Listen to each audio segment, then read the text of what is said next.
May hangganan ang bawat kakayahan, pero may mga taong pilit nilalampasan ang mga sariling sukatan. Mga kakaibang manlalaro di lamang dahil sa kanilang angking talino, kung hindi dahil sa tibay ng dibdib na makipagmatigasan. Halina't makilahok.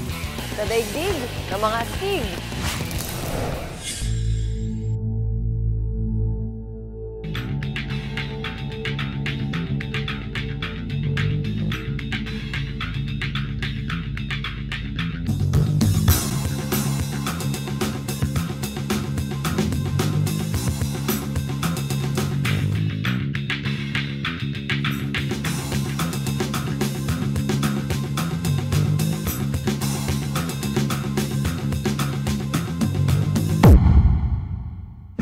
Bata, the magician, maestro.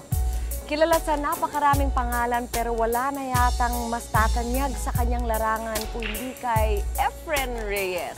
Nagsimula sa maliliit na bilyaran sa Avenida, papaano ba naabot ni Efren ang tuktok ng mundo ng billiards at papaano siya nanatili rito?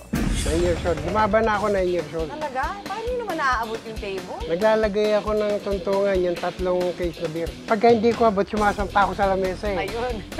Dati nga, yung suit ko, pumunta ako Amerika, may punit pa rito sa bulsa eh. Puro panalo naman eh. Pagka yun na suit ko, puro panalo eh. Pag nasa tournament kami, limbawa, naglaro kami ng tournaments, nag-champion siya. Ang ano niya, ang pamahin niya, yung hindi siya naliligo. Kaya sabi ng tao, may agimat daw ako.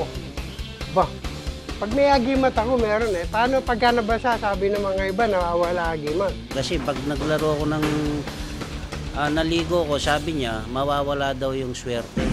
At hanggang saan naman kaya aabot ang mga pangarap ni Malvin Ann Alcala, ang Wonder Girl ng Philippine Badminton, sa kanyang pagsusumikap na mapabilang sa mga pinakamagagaling na players sa buong daigdig. Specialty niya is yung sa ngayon, yung slice niya, saka yung netting.